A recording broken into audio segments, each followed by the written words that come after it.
Hello everyone, एक बार फिर से आप सभी का इस वीडियो सीरीज़ में बहुत बहुत स्वागत है। मार्केट में आपने देखा है जिन लेवल्स की हम बात कर रहे थे वहाँ से अच्छी रैली इस वीक हमें देखने को मिली है। बहुत सारे अटेम्प्ट हुए नीचे ब्रेक करने के हमारे लेवल्स को, मगर वो कामयाब नहीं हो सका है निफ्टी अभी तक, और बढ़िया से काम करता है इस वीक नज़र आया है। तो क्या जो मिलियन डॉलर क्वेश्चन है यही है कि बॉटम लग चुका है क्या? तो वो चीज़ हमें अब पता करनी है।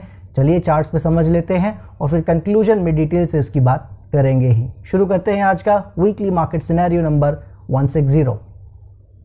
सो ये आ गए हम लोग निफ्टी के चार्ट पर। निफ्टी में आपको याद होगा हम बताते आ रहे हैं इससे दूर रहना है। हालांकि ये हमारे सपोर्ट के आसपास आ चुका था, बट फिर भी हम बात कर रहे थे दूर रहना है, क्योंकि अभी भी एक लो और लगाना चाहे तो ये बिल्कुल लगा सकता है। सपोर्ट एरियाज हमारे अच्छे ज़रूर हैं, लेकिन अब वहाँ पे और क्या लो लग जाएगा उसका अंदाज़ा नहीं था। क्या देखा आपने, जो ये 17,000 का एरिया हमने दिया था उसके नीचे सस्टेन प्रॉपर जो हमने बात की थी कभी नहीं कर सका। किसी को कोई डाउट है तो मैं यहाँ 60 मिनट पे दिखा दे रहा हूँ।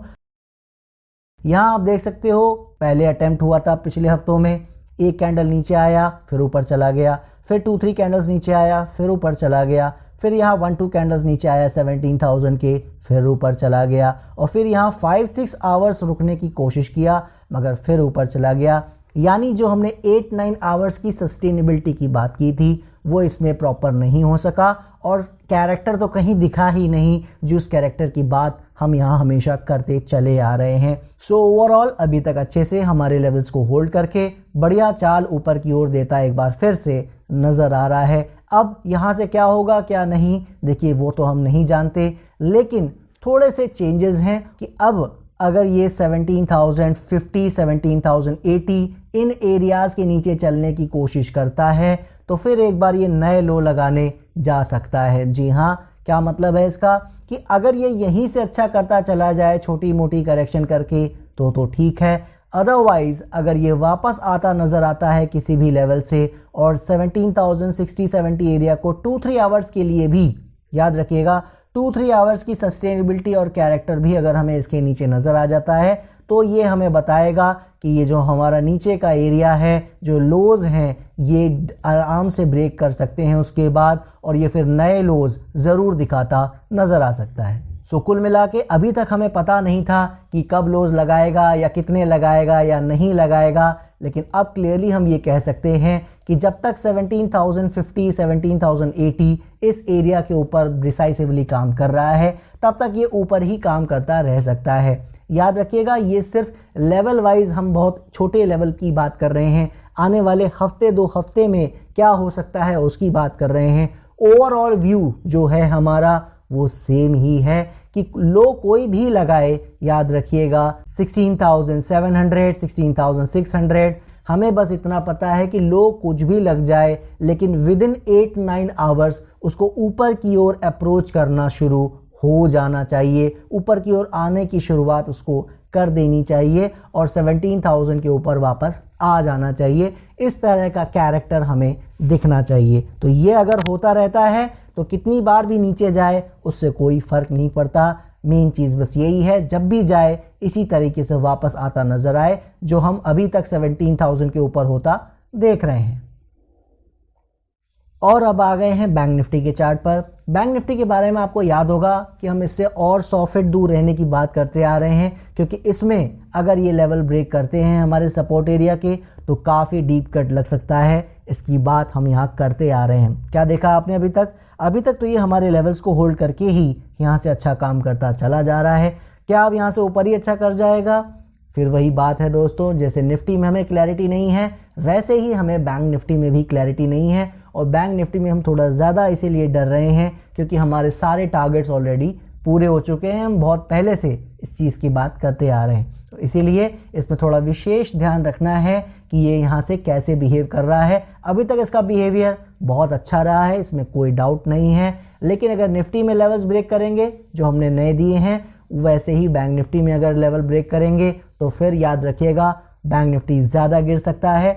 और कंफर्मेशन के तौर पर जो अभी तक हमारा लेवल था 43,500-600 के आसपास का, वो अब हम यहाँ पे अर्ली साइन देख सकते हैं 41,900, 42,000 के ऊपर।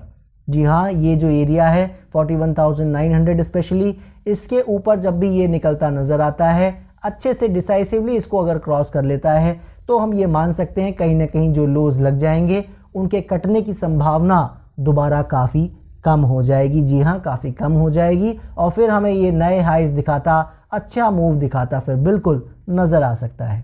तो क्लैरिटी के लिए अभी हमें वेट करना है, अदरवाइज सपोर्ट से तो अच्छी चाल वैसे भी आ ही रही है। और ये आ गए फार्मा सेक्टर के चार्ट पर। फार्मा सेक्टर में आपको पता है हम इन एरियाज से दूर है इससे, और अब ये नीचे की ओर आपने देखा ज़बरदस्त फॉल देता नज़र आया है, अंडर परफॉर्मर रहा है पिछले कुछ हफ्तों में जब से हमारे लेवल को इसने ब्रेक किया है। तो वो आपको पता है हमारे लेवल जब ब्रेक करते हैं तो फिर क्या होता है। हालांकि अच्छी फॉल के बाद हमारे सपोर्ट एरियाज तक नहीं आ सका है, और आपको पता है आए ये ज़रूरी नहीं होता है, लेकिन अब क्या है ये मिड जोन में है, तो यहाँ से क्या वाकई अच्छी चाल शुरू हो गई है या नहीं क्लियरली बता पाना अभी मुश्किल है। जब तक कुछ अच्छा प्राइस में बिहेवियर नहीं नज़र आता, हम पहले से दूर थे और अभी भी इसमें दूर ही रहने की कोशिश करेंगे। और सेम एज वेल आपको याद होगा मेटल सेक्टर के बारे में भी हमने बात की थी कि ये भी सपोर्ट एरिया तक पहुंच नहीं सका है, बीच में काम कर रहा है अच्छे से, बहुत अच्छी बात है, लेकिन हमें क्लैरिटी इसी वजह से नहीं आ सकती कि यहाँ से कुछ अच्छा या तो प्राइस में बिहेवियर दिखाए या तो सपोर्ट से लौटने की कोशिश करे, तभी हम मान सकते हैं कि कुछ अच्छा हो सकता है। तो इसीलिए जब मार्केट में अच्छा एक बाउंस आ रहा है, मेटल सेक्टर में भी आ सकता है, लेकिन क्या वो ट्रेंड में बदल जाएगा ये आज कह पाना यहाँ पे भी मुश्किल है। इसीलिए जब तक ऊपर अभी फिलहाल 6300 का एरिया ब्रेक ना कर दे, हम अभी इसमें बुलिश नहीं हो सकते।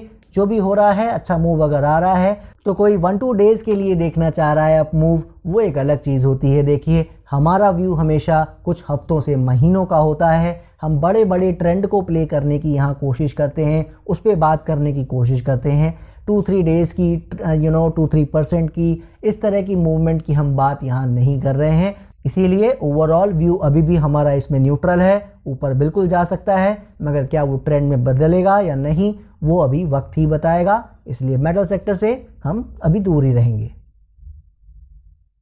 और ये रहा एनर्जी सेक्टर का चार्ट। एनर्जी सेक्टर में भी कोई खास चेंज नहीं है, सेम एज वेल, जैसा फार्मा में है वैसा मेटल में है, वैसा ही एनर्जी में है। फ़र्क सिर्फ इतना है कि मेटल और एनर्जी दोनों में अदानी के स्टॉक्स थे और इसके कारण हमें ये फॉल नज़र आ रहा है।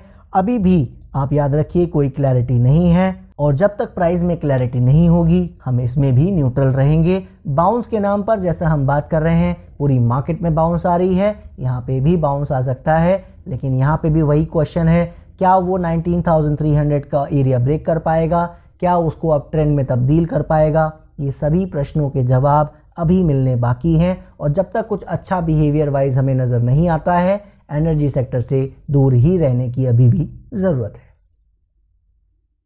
और अब आ गए हैं आईटी सेक्टर के चार्ट पर। आईटी सेक्टर में आपको याद होगा हम एक ही चीज़ बार बार बात करते आ रहे हैं कि ये जो ब्रेकआउट फेलियर हुआ है, कोशिश किया है, फेलियर तो नहीं कहना चाहिए, गलत वर्ड है, तो जो ये कोशिश किया है और नहीं पार कर पाया है, तो इसमें ध्यान रखना है ये वापस यहाँ तक आ सकता है। ये लेवल हमने दिया था और आप देखिए कितना सुंदर तरीके से अभी तक ये काम करता नज़र आ रहा है, एग्जैक्टली उसी के आसपास डो लगा के ऊपर जाता नज़र आ रहा है। जो भी पहली बार हमारा वीडियो देख रहे हैं वो ये चीज़ समझ लें कि ये अगर ऐसा हो गया है तो इसका मतलब कोई ऐसी मैं तारीफ़ की बात नहीं कर रहा हूँ कि एग्जैक्टली लो लग गया है। याद रखिएगा लो इसके नीचे भी और लग सकता था और फिर मुड़ सकता था। हमारे लेवल्स एक एरियाज़ होते हैं जिनके नीचे सस्टेनेबिलिटी और कैरेक्टर नहीं आना चाहिए, तो वो यहाँ नहीं आ सका, वो एग्जैक्टली उसी लेवल से ही मुड़ गया इनफैक्ट। तो ये और भी अच्छी बात है और अच्छे से काम कर रहा है, मगर याद रखिएगा ये फिर आ सकता है, लो काट के फिर ऊपर जा सकता है।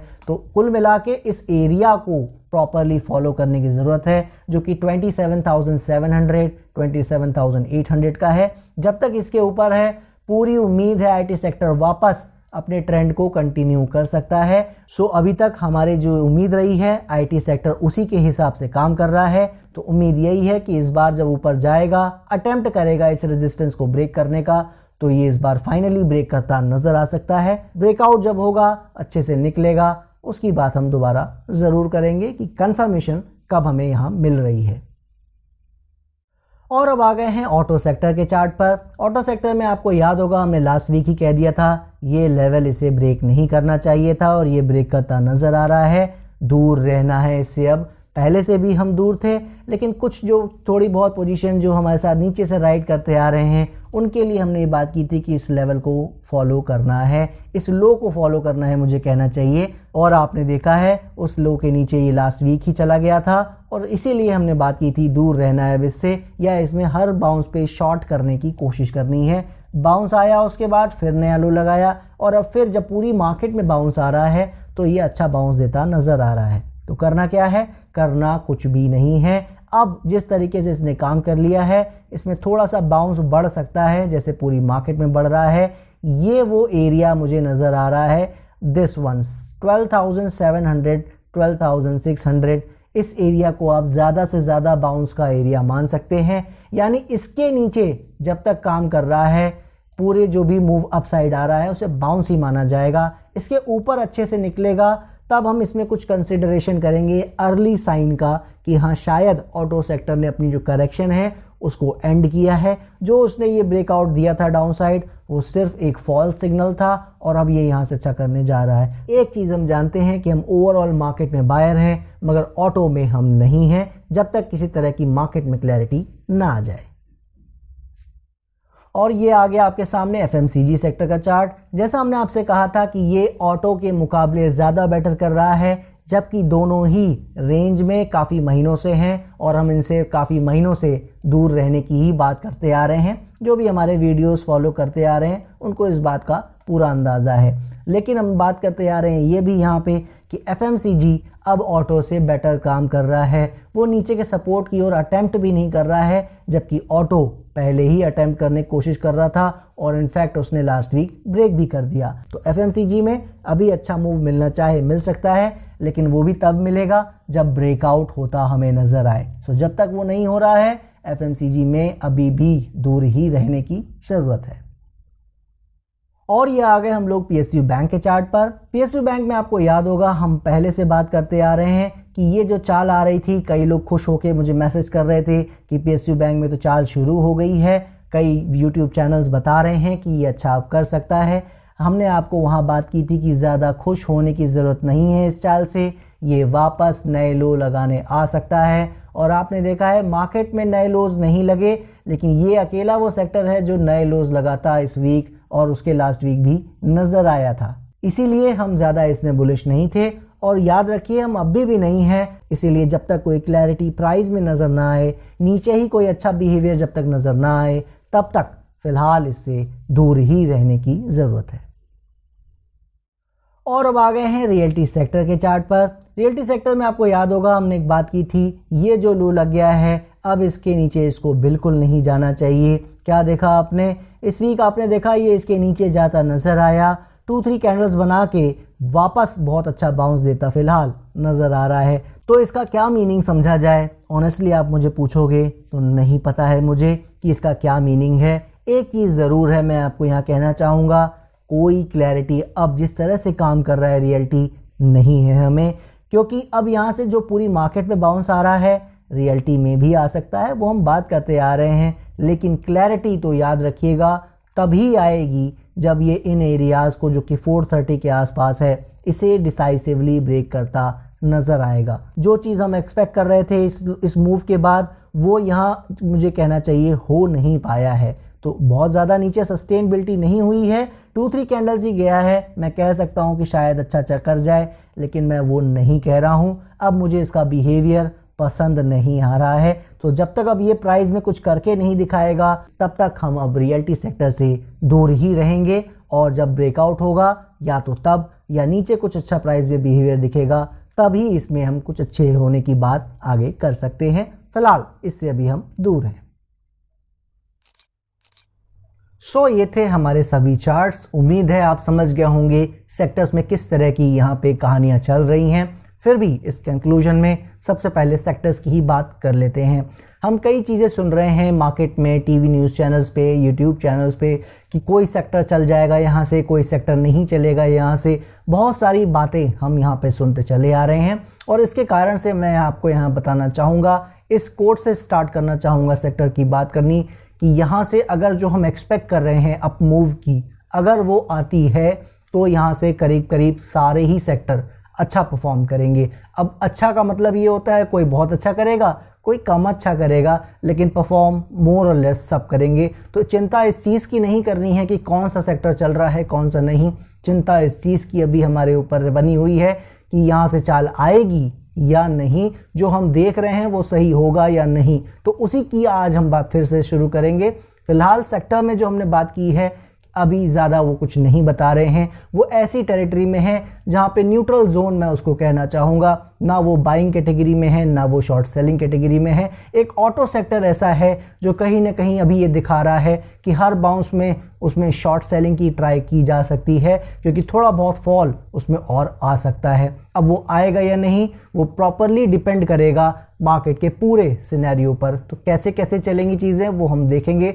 फिलहाल हमारा दिमाग जो कह रहा है, हमारी एनालिसिस जो कह रही है, सेक्टर्स में ज़्यादा ध्यान देने की ज़रूरत नहीं है अभी, उनको उसके हिसाब से ही प्ले करेंगे जैसे मार्केट यहाँ से प्ले आउट करती है।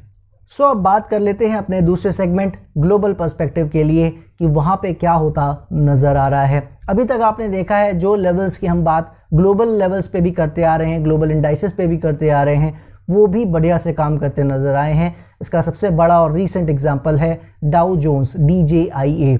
जी हाँ, देखिए कितना सुंदर तरीके से हमारे सपोर्ट एरियाज़ को फॉलो किया। इतनी ज़्यादा ख़राब न्यूज़ आई, आपने ऐसी ऐसी चीज़ें सुनी, बैंक्स शटडाउन होते नज़र आए, कुछ एक पे अभी भी संकट बना हुआ है कि वो बंद हो सकते हैं, बट परफॉर्मेंस देखिए यहाँ से डाउ जोन्स ने हमारे दिए हुए सपोर्ट एरिया से बेहतरीन परफॉर्मेंस अभी तक दिखाया है। और इतना ही नहीं है, अगर आप इसी चीज़ को और आगे कंटिन्यू करोगे, जैसे मैंने आपको FTSE 100 के बारे में बताया था, जो हमारा ब्रिटिश इंडेक्स है स्टॉक मार्केट का, उसमें हमने बात की थी कि वो ज़्यादा यूरोपियन जितने भी इंडेक्सेस हैं उसमें सबसे ज़्यादा प्रॉब्लम में वही नज़र आ रहा है। तो उसका आगे का मूव देखना है। लास्ट 2 वीक पहले हमने इसकी WMS 158 में बात की थी और आपको याद है वहाँ से लेकर अब तक जो वहाँ पे लो लगा था वही लो रह गया है। लास्ट 2 वीक में अच्छे से काम करता वो नज़र आ रहा है, यानी हमारे जो दिए हुए लेवल्स हैं उनको प्रॉपरली फॉलो करता नज़र आ रहा है।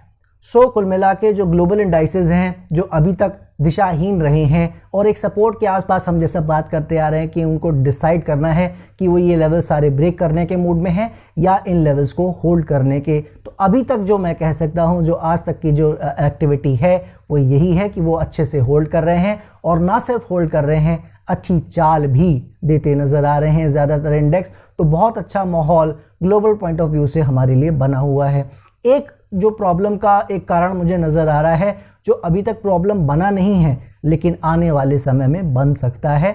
अगर कोई प्रॉब्लम क्रिएट होनी है तो याद रखिएगा, अगर कोई प्रॉब्लम क्रिएट होनी है तो क्या है वो, अगला हमारा जो एक सब्जेक्ट है जिसकी हम बात करते हैं डॉलर इंडेक्स की। अगर ये 107 108 की साइड जाता नज़र आया तो वो फिर मार्केट के लिए थोड़ा सा नेगेटिव हो जाएगा। और वो पहले भी हम बात कर चुके थे, लेकिन हमने ये कभी नहीं कहा कि वो जा सकता है। अब उसकी संभावना एक खुल रही है। आप कह सकते हो वो समय इसका एक आ गया है कि अगर इसमें कोई एक बाउंस आनी है अच्छे लेवल की, एक अच्छी स्पीडी वे में एक अच्छा मूव आना है अगर, तो वो उसका समय आ रहा है। तो अब वो समय का फ़ायदा उठाएगा या नहीं वो तो देखिए आपको पता है कोई नहीं बता सकता है, लेकिन जब वो समय आ रहा है तो हमें एटलीस्ट अलर्ट रहना ज़रूरी है। और ये मोस्ट इम्पॉर्टेंटली जानना ज़रूरी है कि हमें किस चीज़ को ट्रैक करना है। तो मेरे लिए अगर जो ज़्यादा अगर कहना चाहिए इस वीक का जो सबसे मेन पॉइंट है वो डॉलर इंडेक्स है, जिस पे हमें नज़र बना के रखनी है। अभी तक आप देख रहे हो जैसा हम बात करते आ रहे वैसे ही वो बिहेव कर रहा है, तो ऐसी कोई ख़ास परेशानी नहीं है। लेकिन क्या यहाँ से परेशानी पैदा करता है या नहीं, आने वाले 10-15 सेशंस हमें इसमें बहुत क्लोज वॉच रखने की ज़रूरत है। यानी आने वाले 1-2 वीक्स में इसका जो भी दिशा और दशा है वो सारी क्लियर होती हमें नज़र आएगी। और इसके अलावा अगर बात करें अपने बॉन्ड यील्ड की, तो बॉन्ड यील्ड बढ़िया से काम कर रहा है। उसमें भी ऐसी कोई खतरे की घंटी नज़र तो नहीं आ रही है, लेकिन यहाँ पे उसको भी हमें देखना पड़ेगा, क्योंकि समय जो है वो इन दोनों के लिए ही ऐसा आ रहा है जो हमारी मार्केट के लिए पॉजिटिव नहीं है। तो ज़्यादा जो ध्यान देना है वो डॉलर इंडेक्स पे देना है। बॉन्ड यील्ड अभी तक अच्छे से काम कर रहा है, कोई प्रॉब्लम उसमें फ़िलहाल नज़र नहीं आ रही है।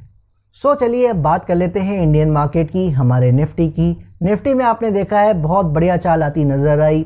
कई लोगों का सबसे पहले जो एक क्वेश्चन था वो मैं यहाँ पे इसको ज़रूर एड्रेस करना चाहूँगा। कुछ लोगों का प्रश्न था मेरे पास आया कि भाई आप कह रहे थे कि 8-9 आवर्स की सस्टेनेबिलिटी 17,000 के नीचे नहीं होनी चाहिए, और इसकी क्लैरिटी मैंने कई बार यहाँ देने की कोशिश भी की है कि 17,000 के नीचे 8-9 आवर्स की सस्टेनेबिलिटी नहीं बल्कि ब्रेकआउट का कैरेक्टर भी होना चाहिए। 2 पॉइंट्स हम वहाँ पे देखते हैं, वो कैसे देखा जाता है इस वीडियो के अंत में आपको वो वीडियो एक बार फिर मिल जाएगा।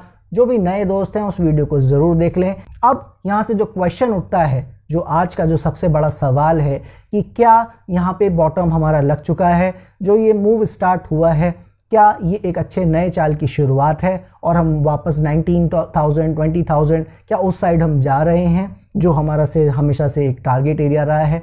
देखिए जैसा मैं अगर बताने की कोशिश करूँ ऑनेस्टली तो अभी बहुत जल्दी होगा कुछ भी कहना। सिर्फ 2 डेज़ का एक मूव आया है अपसाइड, अब वो सस्टेनेबल होगा, एक बाउंस होगा, क्या होगा वो तो देखिए आने वाला समय ही बताएगा। लेकिन अगर हम इस चीज़ को ऐसे समझने की कोशिश करें कि क्या हम इसमें किसी तरीके का कोई काम कर सकते हैं, किसी तरह से इसको देख सकते हैं, तो देखिए मैंने हमेशा कहा है यहाँ पे 2 तरह के प्लेयर मेनली होते हैं। एक होता है जो ब्रेकआउट पे प्ले करता है, ठीक है। ब्रेकआउट के लिए मैंने हमेशा एक क्लियर वे में बताने की कोशिश की है, इसको 17,700 से 800 का एरिया पहले तो ब्रेक करना ज़रूरी है प्रॉपरली। वो हमारा एक अर्ली और एक अच्छा साइन होगा कि जो नीचे लो लग गए हैं वो शायद बॉटम बन जाएगा, उसका वो 60-70% कन्फर्मेशन दे देगा। बाकी बचे 30% कन्फर्मेशन तो हमें 18,300-400 का जो मैंने फाइनल रेजिस्टेंस एरिया दिया था उसके ऊपर ही आएगा, उससे पहले आ पाना पॉसिबल नहीं है। अगर हम कन्फर्मेशन और ब्रेकआउट की बात करते हैं तो उस चीज़ को हमेशा अपने दिमाग में रखना है, कन्फर्मेशन हमेशा लेट ही मिलेगी, क्योंकि ऐसे बाउंस तो न जाने कितनी बार आए हैं। आप ही जाके अगर चार्ट्स खोल के देखिए, आपको अगर देखना नहीं भी आता है तो सिंपल देखिए कि कितनी बार एक लो लगा गिरते समय इसी रीसेंट फॉल में, और कितनी बार हमें 500-700 पॉइंट्स के बाउंस मिले मगर वो ऊपर नहीं जा सका। तो अभी भी वही चीज़ है, अभी तो 400-500 पॉइंट्स का ही बाउंस आया है। तो ये क्या बाउंस है या नए चाल की शुरुआत, वो प्राइस बिहेवियर देख के पता लगेगा। जिस तरीके से काम कर रहा है संभावना है कि यहाँ से बिल्कुल ले जा सकता है, मैं इसको डिनाई नहीं कर रहा हूँ, लेकिन मेरा बेस्ट चीज़ को लेकर काम करना कभी भी मुझे सही नहीं लगा। मुझे हमेशा एक कह सकते हो आप, मेरा मानना रहा है कि आप बेस्ट की होप कर सकते हो लेकिन प्रिपेयर आपको हमेशा वर्स्ट के लिए ही होना चाहिए, और उसके साथ अगर हम काम करते हैं तो कभी भी हम धोखा नहीं खाते।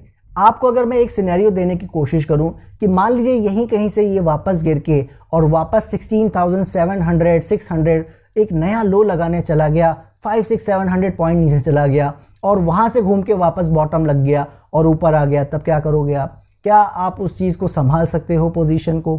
तो ये जो चीज़ है ना, ट्रेडिंग एक बहुत ही डिफरेंट कॉन्सेप्ट है। हर एक के लॉस देखने की, हर एक के काम करने की एक डिफरेंट स्टाइल होती है, और उस चीज़ को हमें ये एक्सेप्ट करना पड़ेगा कि हर काम हर समय सक्सेसफुल नहीं हो सकता। इस चीज़ को बिल्कुल अपने दिमाग में बैठा लेना है। कभी भी एक ही चीज़ हर समय काम नहीं आती है, तो जिसका जो स्टाइल है वो किसी समय तो काम आ जाएगा, बाकी समय नहीं आएगा। आपने देखा है कई लोग लाइनें लगा लेते हैं, Ichimoku, Bollinger band, RSI, stochastic, इस तरह के कुछ इंडिकेटर का इस्तेमाल करके लाइनें लगा के वो सोचते हैं कि वो एक अच्छा बाय ढूंढ लिए हैं और वहाँ से उनको प्रॉफिट होगा। लेकिन आप देखोगे लॉन्गर रन में कुछ टाइम तो हो सकता है, देखिए हर चीज़ काम कर जाती है, कुछ एक इंडिकेटर भी काम कर जाते हैं, लेकिन लॉन्गर रन में देखोगे आप, लिख लीजिए 99.9% चांस है पैसा नहीं बनेगा। तो कुल मिला के मेरे जो कहने का एक आप कह सकते हो मतलब है वो सिर्फ यही है कि यहाँ से अगर नया लो लगेगा तो क्या आप उसको संभाल पाओगे, क्या आप उसको मैनेज कर सकते हो? अगर आप मैनेज कर सकते हो कोई प्रॉब्लम नहीं है, राइट। लेकिन अगर हम इस तरह की वोलेटिलिटी, इस तरह का अप डाउन 600-700 पॉइंट का नहीं बेयर कर सकते, नहीं झेल सकते, तो फिर हमें सपोर्ट पे काम नहीं करना चाहिए। ये हो गया आपका सपोर्ट बायर का प्रोफाइल। याद रखिएगा, सपोर्ट बायर को इस तरह का टैलेंट होना चाहिए कि वो इस तरह के थोड़े से 2-3% 4% जो मूव है इंडेक्सेस में उसको मैनेज करना उसे आना चाहिए। स्टॉक्स में तो ये परसेंटेज थोड़ा और बड़ा हो सकता है। अगर वो मैनेज कर सकता है कोई प्रॉब्लम नहीं है, लेकिन अगर आप मैनेज नहीं कर सकते हो, आपको सिंपल लाइफ चाहिए, सिंपल आपको दिखना चाहिए कि हमें ये दिखा, हम काम करें, गलत हो गए तो स्टॉप लॉस हो जाए, तो वो ब्रेकआउट वाला स्टाइल है। क्या है ब्रेकआउट वाला स्टाइल? कि अगर 17,700 800 के ऊपर चला तो हमें दिख जाएगा कि एक ब्रेकआउट हो गया है, तो एटलीस्ट हर करेक्शन में हम फिर बाय करेंगे। ये हो गया एक ब्रेकआउट प्लेयर का स्टाइल। ऐसा नहीं कि 17,700 800 के ऊपर चलेगा तो उसके नीचे फिर कभी नहीं आएगा, ये इसका मतलब नहीं होता है, याद रखिएगा।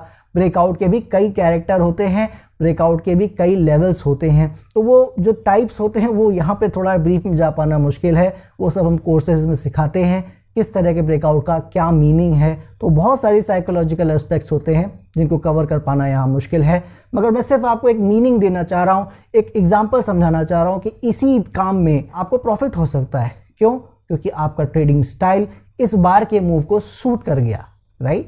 लेकिन अगर आप फ्लेक्सिबिलिटी जानते हैं कैसे की जाती है तो बिल्कुल सपोर्ट पे काम किया जाना चाहिए, वरना ब्रेकआउट का फिर वेट करने की ज़रूरत है। व्यू रहा हमारा जो क्वेश्चन में है वो अभी भी सेम है, 17,000 के नीचे इसको 8-9 आवर्स की सस्टेनेबिलिटी नहीं करनी चाहिए। अब मैंने आपको एक लेवल भी दे दिया है 17,050 17,080, मोटा मोटी वो जोन है। उसके नीचे 2-3 आवर्स की सस्टेनेबिलिटी करे तो आप समझ जाना कि वो फिर नए लोज के पास या नए लोज बनाने बिल्कुल जा रहा है। जो हमारे लोज हैं उसको काटने जा रहा है, इसकी संभावना फिर बढ़ जाएगी। यानी अब तो आपको एक इमीडिएट लेवल भी मिल गया है, यानी कुछ आने वाले सेशंस के लिए मैंने एक लेवल प्रोवाइड कर दिया है, उसको भी आप फॉलो कर सकते हैं। सो आशा करता हूं मैं अपनी बात आपके सामने रख पाया होऊंगा। आपको पहले से ही बता रखा है, ये वो समय आ रहा है, ये 10-12 अप्रैल के आसपास आप कह सकते हो। 2-3 दिन की कोई ऐसी कोई कसम नहीं है कि एग्जैक्टली वही हो जाना चाहिए, मगर ये समय आ रहा है जहाँ पे एक और अपॉर्चुनिटी खुली है। आपको याद होगा इससे पहले हमने दिसंबर में बात की थी, एक वो समय था, वहाँ ख़राब किया तो आपने देखा वो 3 महीने पूरे निकल गए हैं, उसके बाद से कहीं ये नहीं जा सका है। एक समय ये और खुल रहा है, और अगर ये कहीं मिस हो गया गलती से तो आपको पता है फिर मैंने आपको क्या बताने की कोशिश की है। बहुत सारी बातें हम कर चुके हैं पिछले लास्ट 5-7 वीडियोज़ में, लास्ट 5-7 वीक्स में। सबको जाके आप देख लीजिए, सारे जवाब आपको मिल जाएंगे। दीजिए मुझे इजाज़त, कुछ भी चेंज होगा ज़रूर यहाँ बात करेंगे या टेलीग्राम में ज़रूर डिस्कस करेंगे। फिलहाल लेवल्स को ही ध्यान देना है, उसी के साथ आगे बढ़ना है और डॉलर इंडेक्स को फॉलो करना नहीं भूलना है। दीजिए मुझे इजाज़त, नेक्स्ट वीक फिर मिलेंगे। तब तक के लिए जय हिंद, जय भारत।